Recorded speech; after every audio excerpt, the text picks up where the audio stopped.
Constantino, carregando a cruz.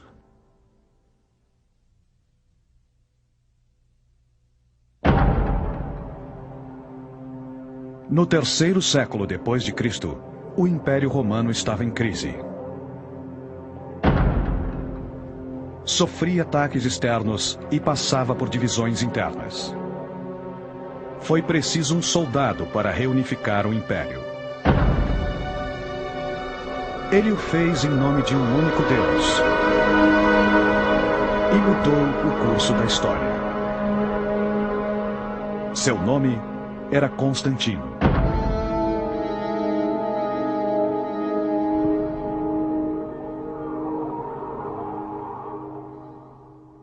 Desde cedo, os sinais de sua grandeza imperial eram evidentes.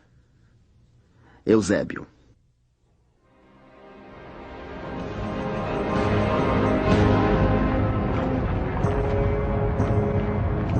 No terceiro século, o Império Romano estava em estado de sítio. No leste, exércitos persas acabavam com as províncias enfraquecidas.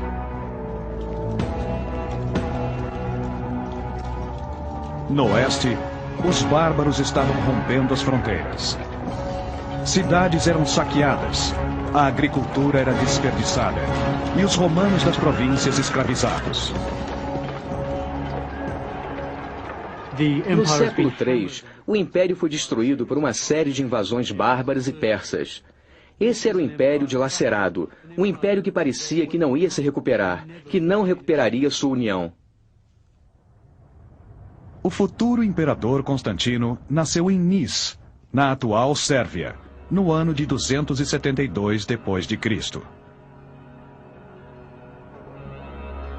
Sua mãe, Helena, era a filha de um dono de albergue. Seu pai, Flávio Constantino, era um ambicioso oficial do exército.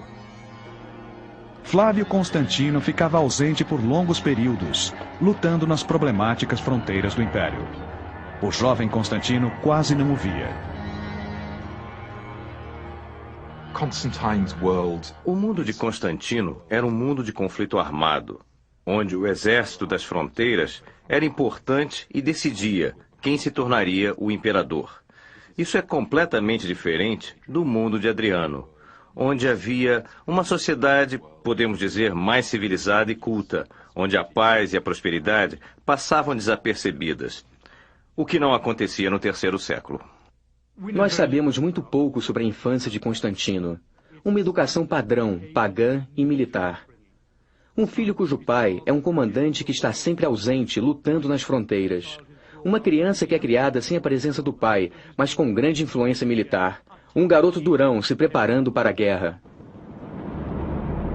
Quando Constantino ainda era adolescente, seu pai fez uma grande jogada política. Ele apoiou Deoclésio, o comandante da segurança imperial, num plano para destronar o jovem imperador Numérico. O plano deu certo. Deoclésio provou ser um político corajoso e notável. Ele decidiu que a única maneira de preservar o império e sua posição seria dividindo o poder. Ele indicou um confiável aliado, Maximiliano, para ser o co-imperador. Ambos adotaram o nome de Augusto, o nome do primeiro imperador de Roma. Deoclésio era o Augusto principal, na metade leste do império. Seu colega Maximiliano era o Augusto secundário, no oeste.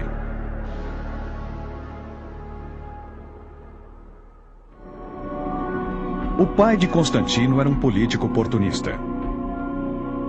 Ele abandonou sua esposa Helena e se casou com uma enteada de Maximiliano. Foi uma jogada inteligente. Depois de 4 anos, Deoclésio decidiu que mesmo 2 homens no poder não conseguiriam administrar o império. Ele criou a Tetrarquia, um governo por 4 membros. Cada Augusto escolheria um representante sob o título de César. Deoclésio escolheu Galério. Maximiliano escolheu seu novo genro, Flávio Constantino.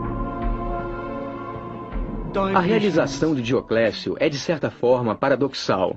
É o reconhecimento de que, para se conquistar a união, você tem que começar com a divisão. Dividir o império em 4 áreas facilitou a distribuição das tropas pelas fronteiras. Eu acho que o alvo de Dioclécio era a união, mas ele percebeu que dividindo o império em 4 unidades separadas era o caminho. Roma havia deixado de ser a sede do poder imperial. Estava longe das fronteiras e fora desbancada por cidades mais estratégicas, onde os 4 homens se estabeleceram. Dioclécio na Nicomédia, Galério na Antioquia, Maximiliano em Milão e o pai de Constantino, Flávio Constantino, em Trier, perto do rio Reno. Constantino, aos 21 anos, logo se envolveria em intrigas imperiais. Seu pai havia lhe pedido para fazer um outro casamento político, com outra filha de Maximiliano, mas Constantino se recusou. Ele queria fazer sua própria escolha. Mas as ordens de Dioclécio não podiam ser recusadas. Ele levou Constantino como refém para garantir sua fidelidade. O teimoso Constantino viajou para Nicomédia, a corte de Dioclécio, o verdadeiro coração do poder imperial.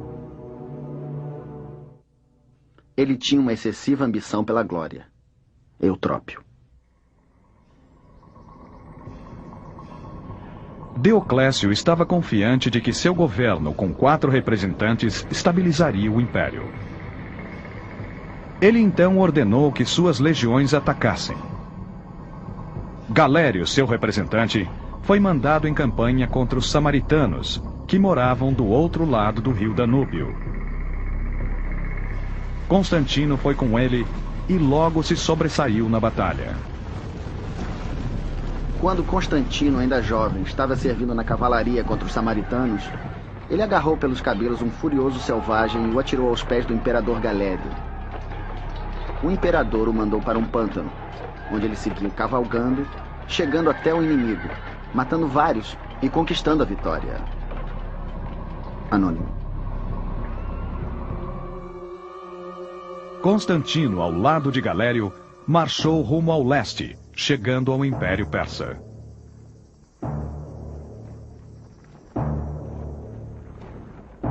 Foi uma campanha triunfante, culminada com a conquista da magnífica capital de Ctesiphon. Constantino retornou a Nicomédia com a reputação de corajoso comandante. O imperador Dioclécio resolveu ser prudente em relação a este astro em ascensão. A posição de Constantino era muito perigosa. Ele provavelmente tinha vários inimigos. Diocleciano não queria ter dinastias. Então, por um lado, ele poderia usar Constantino, mas por outro lado, ele tinha que ser vigiado, porque ele poderia ser um foco de um plano contra Diocleciano. Diocleciano ficava de olho nele. Pode até se dizer que ele o treinava e ao mesmo tempo o vigiava.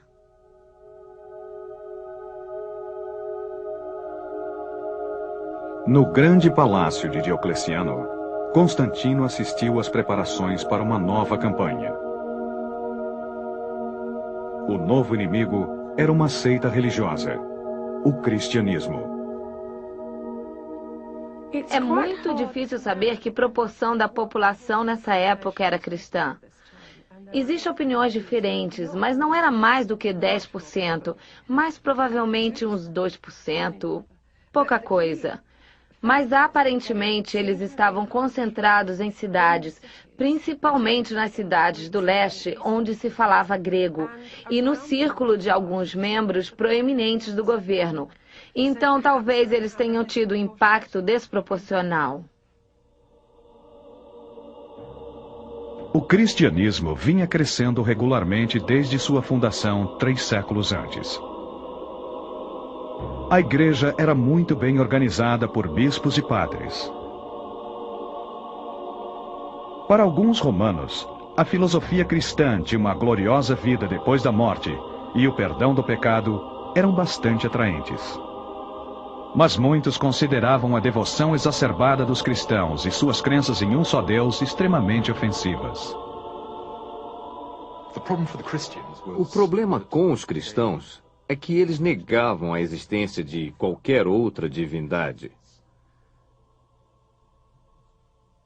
Diocleciano, convencido de que seus deuses o ajudaram a estabilizar o império,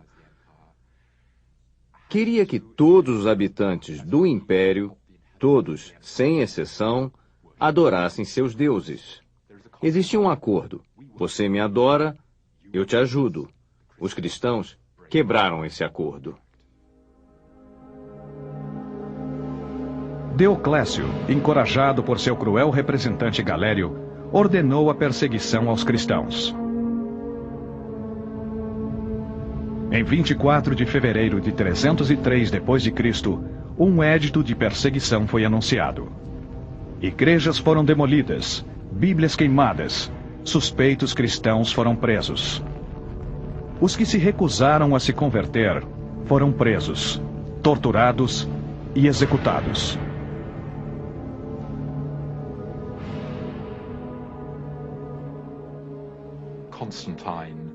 Constantino, que assistiu a esses martírios, quando viu a fidelidade ao compromisso dos cristãos, à sua fé, talvez tenha se impressionado e até se perguntado: por que essas pessoas estão agindo dessa maneira? Agindo de uma maneira anti-romana e, ao mesmo tempo, agindo de uma forma extremamente corajosa. Tanto a coragem quanto a fé seriam necessárias para que Constantino alcançasse suas ambições políticas na sua jornada imperial. E Deus disse: Constantino, por este sinal, conquiste. Sózomen. Depois de 30 anos no poder, a saúde de Diocleciano começou a enfraquecer. Ele decidiu descansar e nomeou Galério como imperador do leste. O pai de Constantino se tornou um Augusto e governador do oeste. Constantino esperava ser um dos novos Césares. Flávio Constantino tinha um filho, Constantino, um jovem da mais alta integridade, digno de ser um César. Sua presença marcante e agradável, sua capacidade militar e sua extraordinária amabilidade fizeram dele objeto da afeição dos soldados e a escolha dos cidadãos. Lactânio.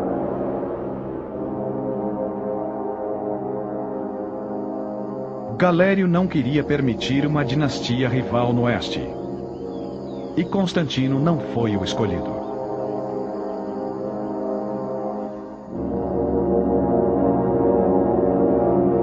Seu pai temia por sua segurança e pediu para que Galério deixasse ir embora. O pedido foi negado.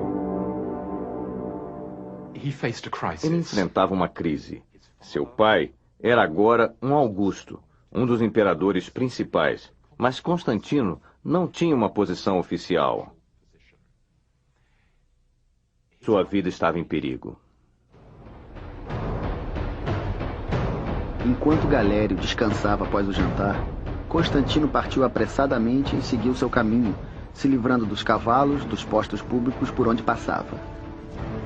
Lactânio.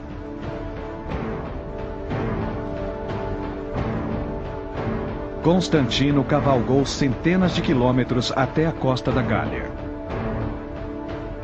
Lá, ele se juntou a seu pai, que se preparava para uma campanha contra os rebeldes Picts ao norte da Bretanha.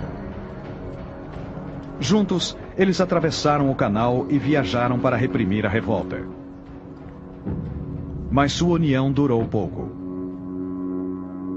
Em 25 de julho de 306 d.C., na cidade de York, o pai de Constantino morreu.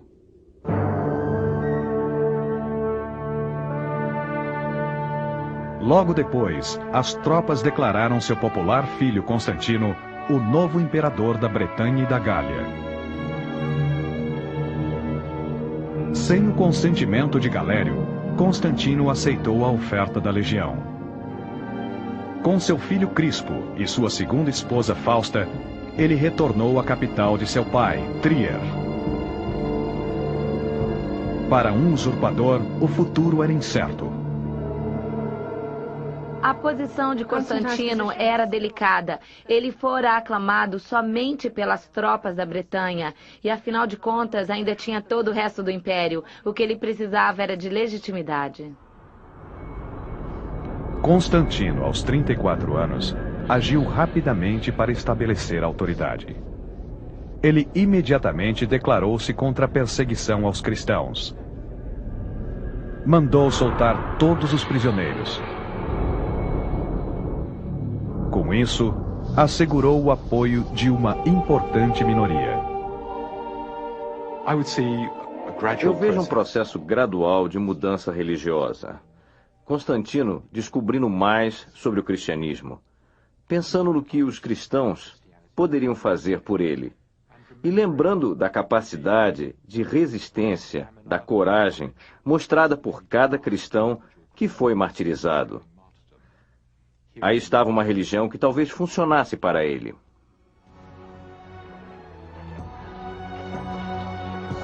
Constantino então resolveu reagir, liderando uma série de bem-sucedidos ataques contra os bárbaros além do Reno.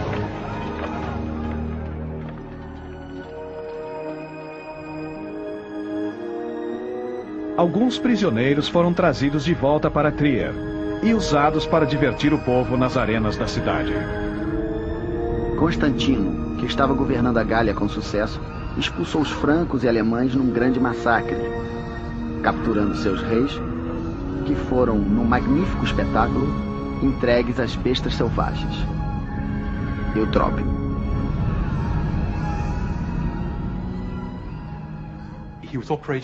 Ele estava operando, seguindo as regras da tetrarquia. E eu acredito que ele se via como um habilidoso e poderoso tetrarca, um governante de parte do mundo romano. Mas na medida que seu governo sucedia, sua ambição e sua autoconfiança também aumentavam. Em pouco tempo, Constantino tinha o controle do oeste, mas o centro do império, Roma, Itália e África do Norte, haviam sido conquistados por um outro usurpador, Maxêntio. No início do ano 312, Constantino atravessou os Alpes até a Itália para conquistar esses territórios. Ganhou 2 batalhas no norte, e então marchou para Roma. Maxêntio demoliu todas as pontes sobre o rio Tibre e preparou seu exército para a batalha decisiva. O exército de Constantino acampou próximo às ruínas da ponte Milvia. Constantino fez uma dramática declaração às suas tropas. Ele disse ter tido uma visão divina.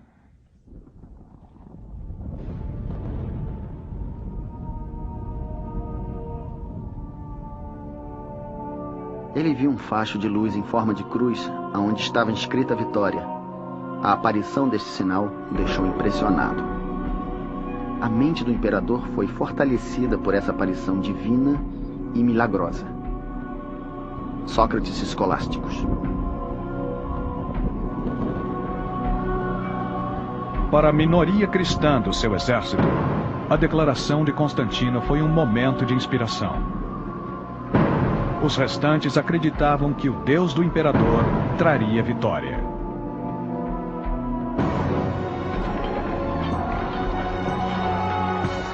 A batalha foi sangrenta e rápida. As forças de Constantino esmagaram seus oponentes, que fugiram em pânico de volta para Roma.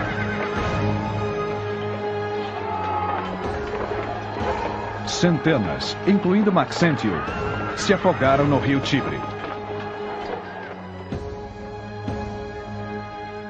A visão que Constantino teve na Ponte Milvia deu às tropas a sensação de que eles tinham um poder divino que apareceu na visão de seu comandante. Isso os deu uma sensação boa em relação a essa causa, que era um novo Deus contra um Deus antigo, e que eles seriam vitoriosos. Constantino entrou em Roma triunfante. 6 anos após a morte de seu pai, ele também se tornara um Augusto de todo o Império Ocidental.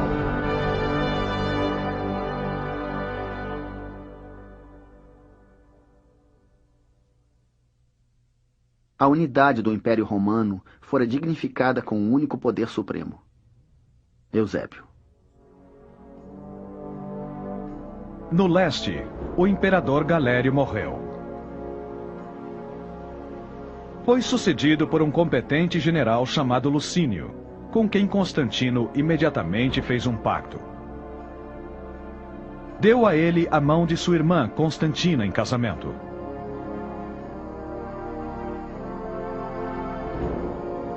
O império agora estava dividido em 2. Constantino no oeste e Lucínio no leste.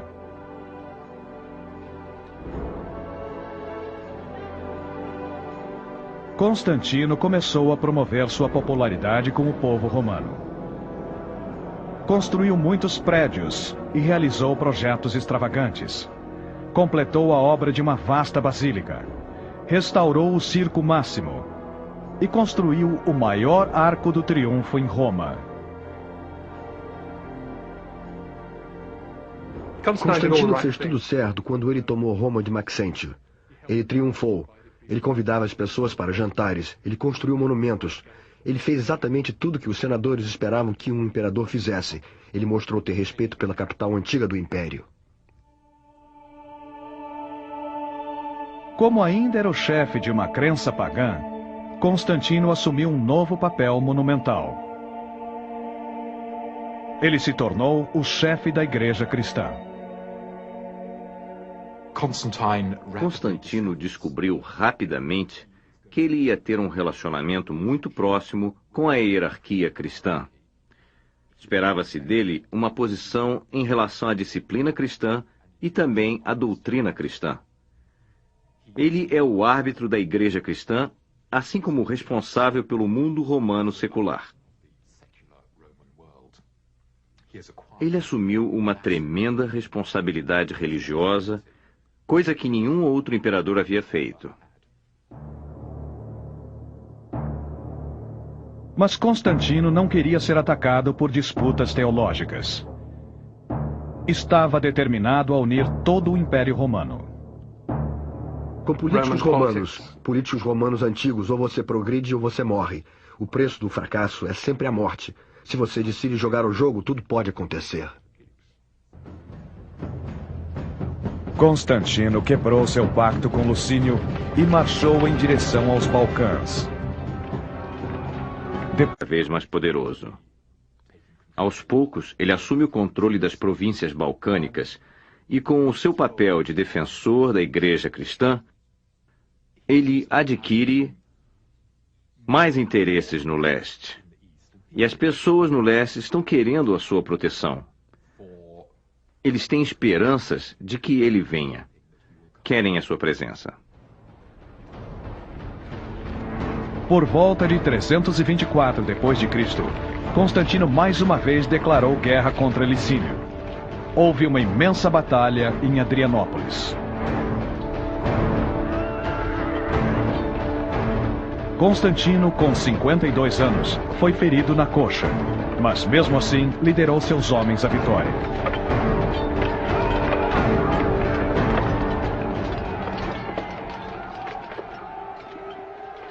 Licínio bateu em retirada para a cidade de Bizâncio.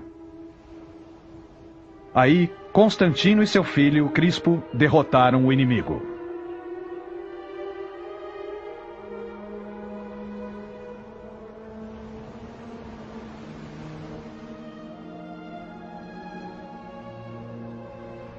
Apesar dos apelos da sua irmã por misericórdia, Constantino mandou executar seu cunhado. A guerra civil contra Licínio foi uma guerra grande e suja. Às vezes pode parecer que é Constantino empreendendo uma cruzada cristã, levando o cristianismo ao leste do império. Mas podemos ver por um outro lado. Para mim, é uma guerra civil brutal e desnecessária. Não tinha necessidade de atacar Licínio. Ele era eficiente, ele era um bom imperador, ele não era tirano. O ataque de Constantino foi uma demonstração de poder cínica que pode ser disfarçada pelas causas cristãs, mas a realidade é outra. O vitorioso Constantino agora construiria uma nova Roma no leste.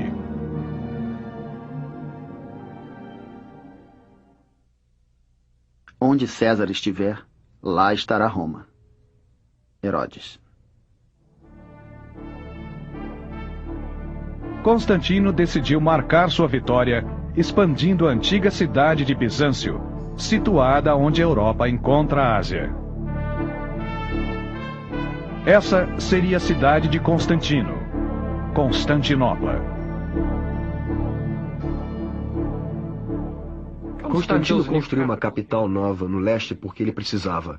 Ele conquistou o poder no oeste em 306. Mas em 320, quando ele conquistou o leste, após ter governado o oeste por 15 anos, ele não conhecia ninguém no leste. O leste vinha sendo governado por um regime alternativo. Ele não tinha nenhum contato, nenhum elo de comando. Então eu acho que foi estritamente uma necessidade política que o levou para o leste. Constantinopla seria uma nova capital, assim como Nicomédia, Trier, Antioquia e a antiga Roma. Mas o imperador queria que sua capital fosse maior do que as outras. Dizia-se que ele estava construindo a nova capital e mudando a capital de Roma para Constantinopla. Mas eu acho que, na verdade, era um processo lento. Constantinopla, enquanto cidade importante e capital, demorou a se desenvolver.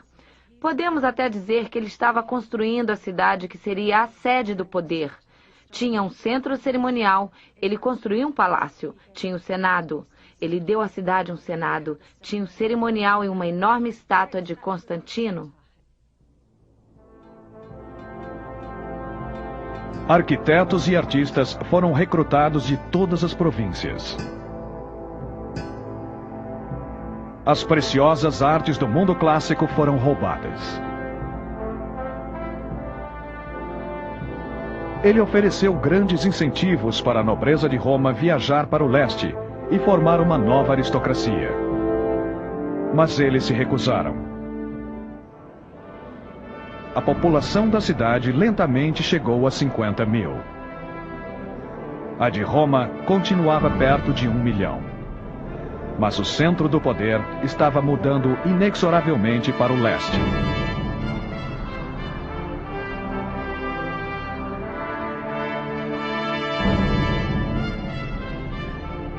Constantino, assim como Diocleciano antes dele, adotou o estilo excessivo dos potentados orientais. Usava roupas elaboradas, muitas joias, perucas, perfumes e uma coroa de pérolas. Vivia cercado de bajuladores, escribas, arquivistas, sacerdotes e eunucos.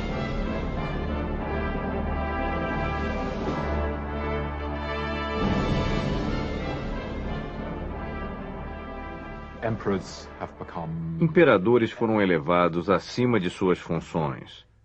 Eles foram removidos de suas funções. Eles são protegidos por uma imensa massa de serventes, cuja função é filtrar as solicitações, evitando que as pessoas cheguem perto.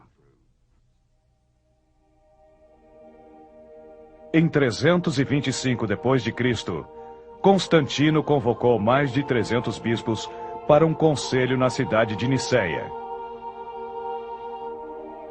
O imperador os forçou a concordar pela primeira vez com uma doutrina cristã padrão. O Credo de Niceia vem sendo adotado pelo mundo cristão desde então. Logo depois, Constantino partiu para a Itália para celebrar 20 anos de poder. Deveria ter sido um ano triunfante. Mas foi um ano trágico.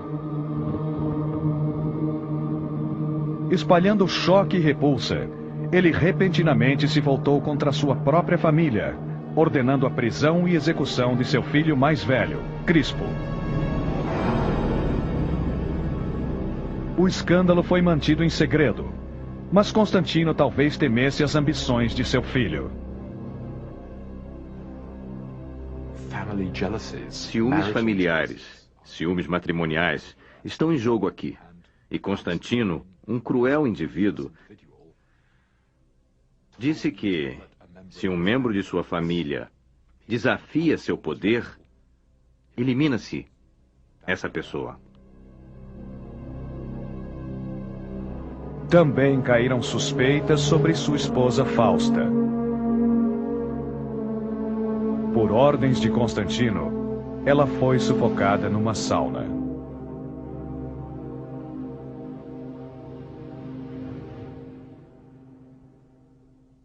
Foi uma coincidência extraordinária, ou talvez não tenha sido coincidência, que ele, naquele período que ele estava na Itália, tenha decretado leis contra o adultério, casamento e divórcio. E existe a possibilidade de que eles estivessem tendo um caso, que Crispo e Fausta estivessem tendo um caso. Ou então, podemos achar que foi um plano contra Constantino, mas é muito pouco provável. Não existe um motivo para essa suspeita.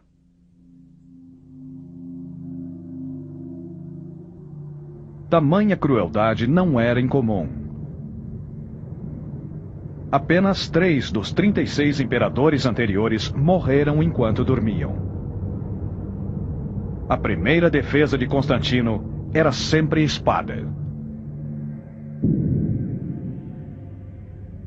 Nosso erro, é claro, é que muitas vezes nós pensamos em cristianismo como um meio sem personalidade, tipo ame seu vizinho. Mas eu não acho que Constantino tinha essa visão. Ele era, afinal de contas, o imperador, e sendo imperador, ele tinha que ser cruel, e você tem que ser se você é um homem poderoso, e ele era um homem muito poderoso. Mas Constantino via a igreja cristã como forma de consolidar ainda mais o seu poder.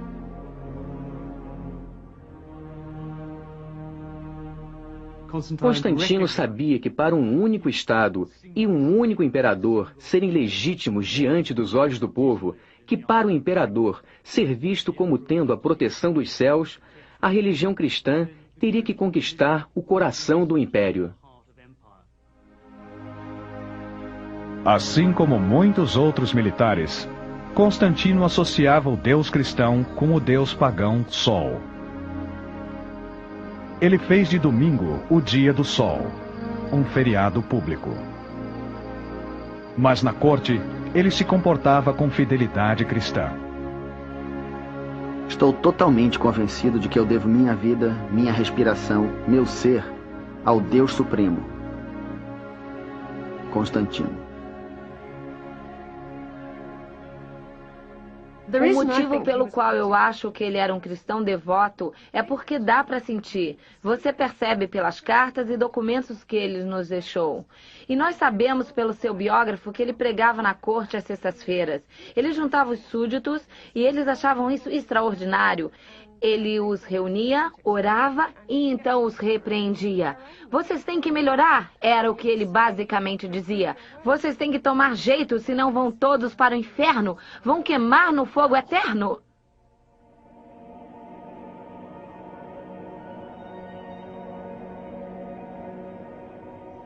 Constantino construiu igrejas por todo o império, enchendo-as de artefatos prateados e dourados, mosaicos e mármore.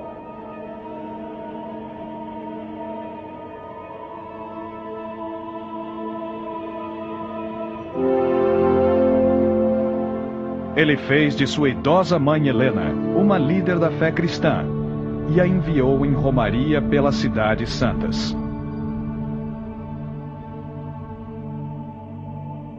Nem todos os cristãos aceitavam as medidas do imperador.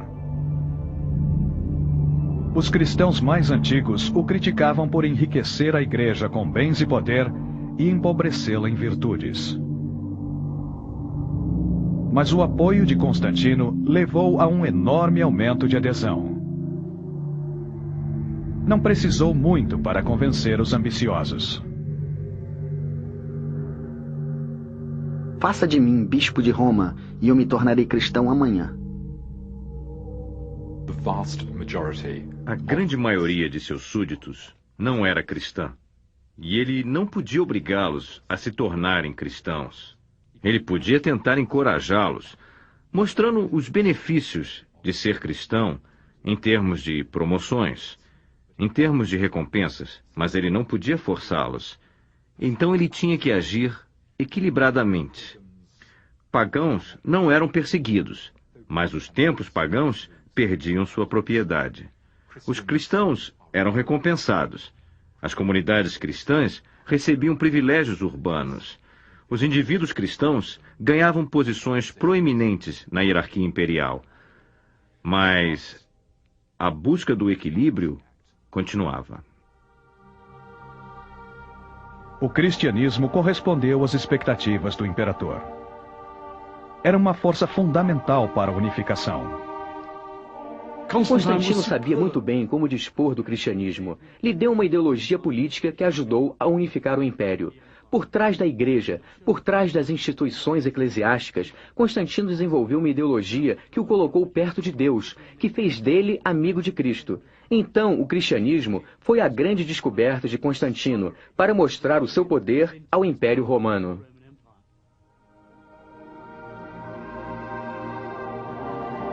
No próprio Palácio Imperial, numa grande placa colocada no meio do teto coberto de ouro, ele mandou colocar o símbolo do nosso Salvador, composto de uma variedade de pedras preciosas pregadas em ouro. O símbolo tinha o objetivo de defender o Império. Eusébio. Não haverá nenhum sinal de falta de devoção e dedicação da minha parte. Constantino.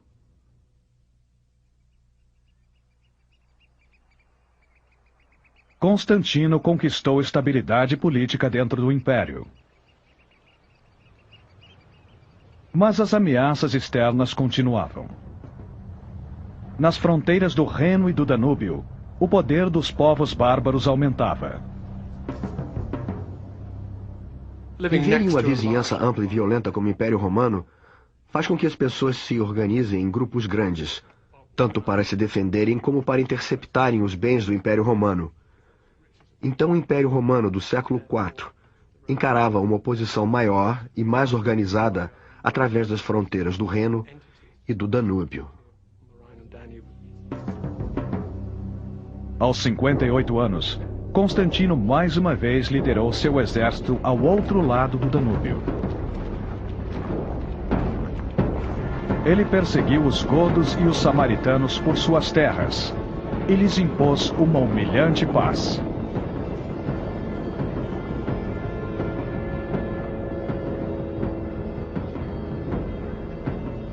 Àqueles que aceitaram seus termos, foi oferecida parte dos benefícios do Império. Ele sujeitou o povo bárbaro à autoridade de Roma. Ele alistou homens em idade militar no seu exército e, para outros, deu terras para suprir suas necessidades. Eusébio. A política de assimilação não era nova. Mas Constantino não podia evitar um vasto número de ávidos candidatos a terras ou se juntando ao exército. O Império Romano pode suportar um certo número de pessoas se incorporando a ele ao longo de um determinado período, mas quando não há equilíbrio, aí o processo de assimilação desmorona. Nos portões do palácio, você vê filas de bárbaros com tipos e aparências distintas, cabelo e barba, rostos soturnos, olhares aterrorizadores e corpos imensos. Alguns mascorados, alguns brancos como a neve e outros pretos como o ébano. Anônimo. Os altos custos da assimilação e defesa pesaram muito, sobretudo para os cidadãos que Constantino queria proteger. Quanto mais soldados no exército, mais salários a pagar. Quanto mais centros administrativos, mais burocratas a serem pagos. Quanto maior a corte imperial, mais servos para contratar. O equilíbrio entre produtores e os produtores agrícolas e os consumidores no exército e na burocracia mudou. Consume-se mais, produz-se menos. Isso quer dizer que o sistema que Constantino criou tem dentro dele mesmo a semente da sua própria destruição, se as coisas começarem a dar errado.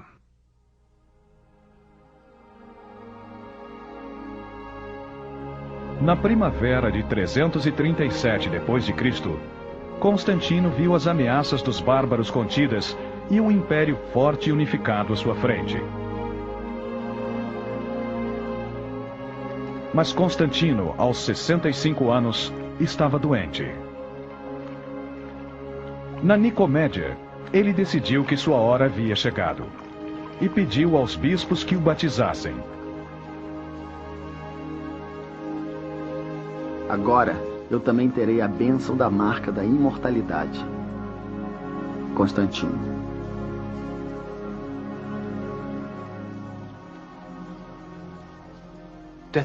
Ser batizado no leito de morte era muito comum no começo do cristianismo, porque o batismo eliminava seus pecados. Constantino queria morrer e ir para o céu como um homem sem pecados. Como imperador, ele cometeu muitos pecados. Matar seu filho mais velho e sua esposa são pecados enormes. Mas seu batismo eliminou esses pecados. E os eliminou para sempre. Então, o batizado e depois a morte foi a combinação perfeita para um imperador como Constantino.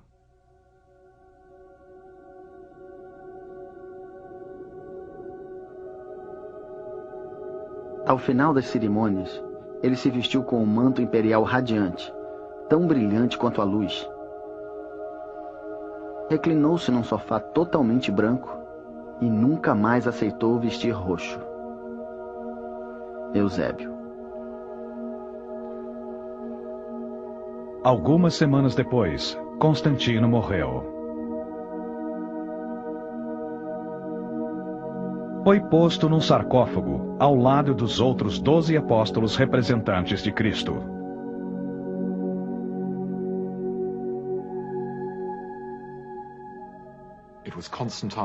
Foi Constantino, com sua conversão, através do seu sucesso como governante de todo o Império Romano, que permitiu que o cristianismo se tornasse a religião do Império. O cristianismo foi ajudado pelo apoio imperial, pela legislação imperial e pela decisão imperial, quando ele disse: "Eu, Constantino, sou um cristão e vou favorecer aos cristãos. Vou apoiar os cristãos." O fato de Constantino ter adotado o cristianismo teve uma importância fundamental na história do Império Romano. Sem essa adoção, a história do milênio seguinte teria sido bem diferente. Isso provocou a unificação. Um Deus, um império. Marca um momento crucial na história do império. Sem a decisão de Constantino, o cristianismo teria continuado sendo uma religião marginalizada, ocasionalmente perseguida, e não teria se tornado a base da religião europeia. Onde ele deixa sua marca não é numa unificação temporária. Unificações do Império Romano vão e vêm. É formando uma política de dinastia cristã. E é o cristianismo que nos 200 anos seguintes, quando o cristianismo é criado e transforma o Império Romano, é que realmente as coisas vão mudar.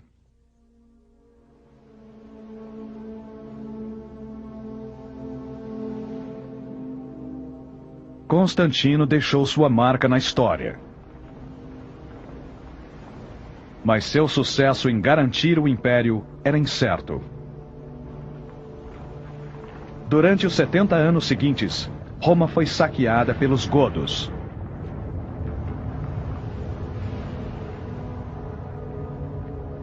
O desafio dos futuros Césares seria unificar um império tanto romano quanto cristão.